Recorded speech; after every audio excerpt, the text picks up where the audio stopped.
Yo, so the scene starts with Hopper and Kali being held at gunpoint by the military. Mind you, we are in the upside down, by the way, trying to stop Vecna from dropping a literal planet from the fucking sky. And the US military is more worried about kidnapping a damn child rather than saving their own world. Bro, can somebody just slime out Dr. K already? Like, just boom her. Every time she's on my screen, I just want to hit her with an RKO. Not to mention, her whole plotline is just crazy as hell. She wants to run experiments on pregnant women using L's blood. That way they can create some mutant babies. Nah, they finna have a whole bunch of mini flights running around that hoe. We cut back to the military pressing Hopper for L's location, but we all know my dog ain't saying a word. Nigga been trying to off himself all season. Bro, he does not care. Now, because Hopper refuses to communicate, they up the blick on Kali. And I just know Shawty low-key confused as hell. I'm like, what he say fuck me for? They trying to off her for all the damage she's done to the show. Because somehow, both of the most dog shit episodes in this series involve her in a plot. Like, at this point, she's the common denominator. Now, Murray shows up with the plot armor of doom, throwing a grenade that magically takes out the chopper and the soldiers. Like, alright, Duffer Brothers. They just be letting anybody come in and save the day. Y'all might as well call this show plot armor themes. Now, after the explosion, we see heads getting snapped. I'm talking bodies dropping left and right. And I'm watching it be like, I know that ain't who I think it is. And then we see that it's the GOAT 11. And I don't care what y'all say. L is so tough, bro. The writers should be eviscerated for what they did to my GOAT this season. They set up potentially one of the greatest arcs of all time. Just to sideline her for Holly? Like, nigga, I don't care about no Holly. We get back to L and she's out here moving different, forcing the soldier to put the gun to his head and booming him. And oh my, she just caught so many bodies, bro. This is how she should have been moving since the first episode this season. They should have picked up from the apocalyptic vibe from season 4, and from there it should have been straight violence. We see that somehow Kali got shot during the explosion, and nah, I low-key feel bad, bro. I've been calling her a traitor, thinking she was gonna backdoor everyone, and then this happens? Damn, bro. RIP Kali. Now we cut to the abyss where we see the party pulling up on Vecna, and I'm not gonna lie, they deep as hell, bro. They got the whole damn Avenger squad for this. Meanwhile, Vecna's out here moving like Jeffrey Epstein. I'm talking dog couldn't wait to get his hands on some minors. Minors! Vecna's sneaking around looking for Holly when she pops out the cut slicing him. She then smacks the shit out of him before getting caught and then choked. And at first I wasn't gonna say nothing, but nah, f that shit. This nigga is a fucking pedophile! He tosses Holly, knocking her out. Then before he can do anything, he gets distracted by a memory. The entire reason he was scared to enter this cave. As we see young Vecna getting shot in the head. Will feels this because, you know, hive mind. Then he tells us that Vecna's scared. And that's cool and all, bro. But there's something wrong with this picture.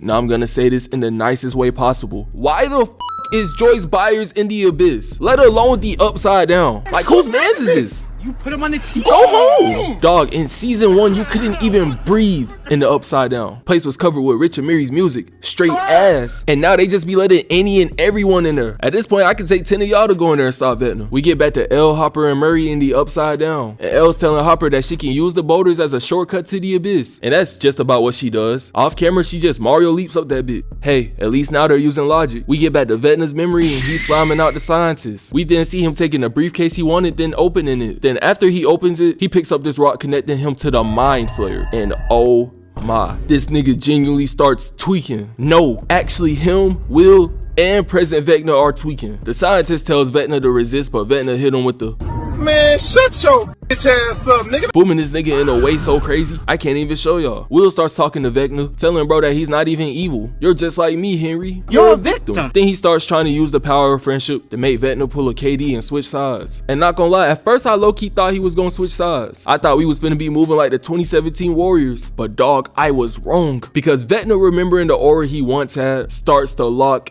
in, hitting Will with the nigga, you gay. As we see the Mind Flayer awakening from his slumber. And oh my. Is that the Grim Reaper? Now the party takes off running as they're getting chased by this giant mutant Mind Flayer. And I'd be lying if I said that I really like this version of the Mind Flayer, because I don't. I really wanted to see my demon, but nevertheless, at least we still got a Mind Flayer. They're out here running for their life before Dustin gets knocked over. And Lucas, being one of the realest niggas in this show, comes in for the save. The party takes off running again, but this time the Mind Flayer actually uses its mind, showing off its 99 IQ. It slams down both of its arms, trapping the party. And then a Mind Flayer leans in and is about to eat the party.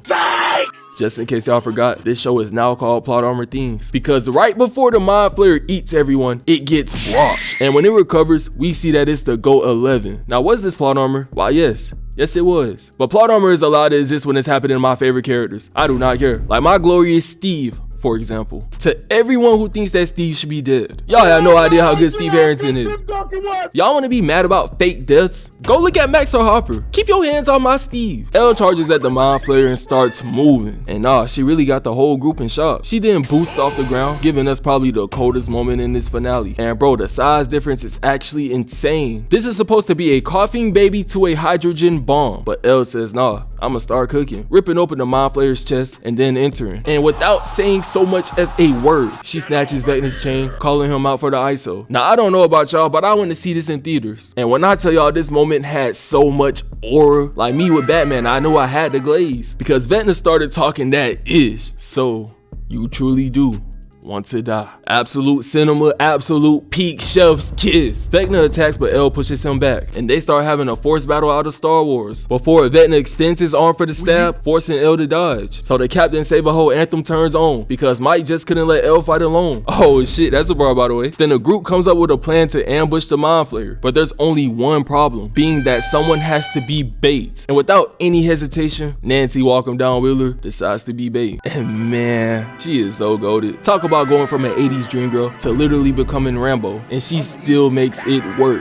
Like, ooh, I like that. Now Vecna's spamming the same attack in his fight with Elle as she jumps into the air but gets caught before being slammed into the ground. Then right before Vecna could get his first and only dub of the season, the Mind Flayer starts leaning. And I'm over here thinking that it's Kali who somehow magically survived, but it turns out it's just Nancy with regular AR ammo. Now I have no explanation on how regular bullets have this effect on the Mind Flayer other than Nancy WalkEmDown Wheeler. So don't ask because I don't have the answers.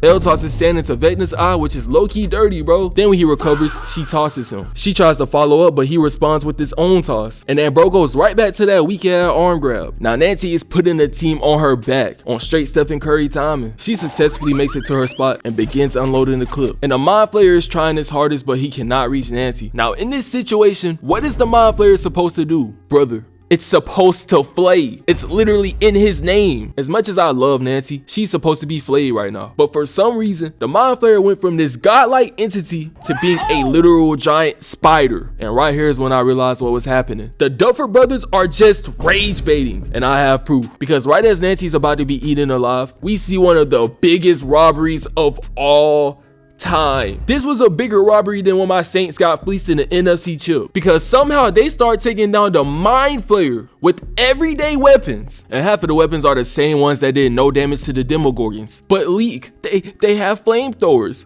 Okay, nigga, so the same flamethrowers that Vecna tossed to the side with ease? Nigga, this the Mind Flayer. I'm not even gonna get into the details because I'm absolutely heated right now, because the moment Vecna fights back, the sassy shooter Will saves the day. And bro, you're supposed to be tweaking out right now. What in the plot armor things is happening? No, fraudulent things. Because this is the same nigga y'all were comparing to Pennywise? The same nigga who slimed out the entire cast first episode? Nah, bro, I'ma just head out. To sum up this fleece, Vecna gets impaled and the Mind Flayer gets taken down without flaying a soul, by the way. It's like they forgot their own damn show. All of the kids get freed, and for some reason, Joyce is the one who ends Vecna. I don't care what anyone says, we were robbed, and y'all niggas are trash. Anyways, happy new year. I hope y'all enjoyed the holiday break. If y'all want me to cover a real demon, let me know in the comments. I really do love y'all, and I hope I made y'all's day better. Follow the IG at PlayMadeLead to stay in touch. PlayMade for well. We so proud of them. Yeah, did that shit again. I'm gon' proud of them. Yeah, can't go broke again. Yeah, we got hella racks. Yeah, we so proud of them. Yeah, did that shit again.